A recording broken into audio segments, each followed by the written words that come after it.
Phansi enkandla eMandaba awukhuzani indlamlenze mfowamphongose. Yebo khona umdlalo wamajongo mnandi futhi muhle mawuthatha ukubhekisisa kahle kahle mawubheka nje ukugeza nje kuba igcokama kube uthi nje uqonde nje ube insizwa nje yakini uthi nje ukuye emdletsheni into engathi yandiswa kakhulu umfokaDuyaza lapha na ukuphosa kwenyathi umthandeni. Kodwa ke umfowamphongose uyayakhuphuka naye masezwile athi hayi ngiyakhuphuka manje.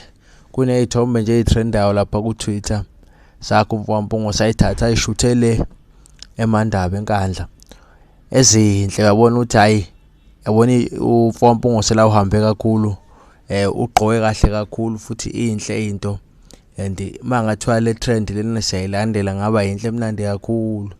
Ngikhumbula nje kwaye khona isikhathi samashethi isikhathi lapha ngesikhathi ekhipha i-album lapho begqoka amashethi aka Jonathan Day kwaze kwatrenda i-recording leya yangizwe yayithi ukuba kungale ngabe kuthe phihlisaka kodwa ke angikho lapho kodwa ke nayo lena bangathiwa ukuthi manje ke phela uyayibona ukuthi unique eyomuntu oyedwa asinto engathi mhlawumbe singayithatha so kodwa ke nje into enhle funeke siyincome ugqoke kahle umfokamphongose kuleya video. Kodwa ke ayikho lento yobuqhawe ukuthi ke omunye funeke iqhathanise nobane nomfokaDuyaza nje uyakhuphuka nje kakhulu futhi kamnandi futhi mina ke angisiyo umuntu ochemayo ohamba nobani yabona nje umfokaDuyaza kulezi inyanga eziphelile khona ivideo ayishikwethu esuke egqoke kuyo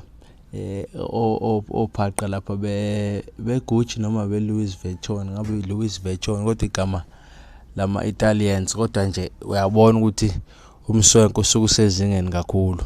Kodwa ke into ehle yasincoma umfokamphongose uhambe kakhulu kuleya nqephu abeyihle lapha na.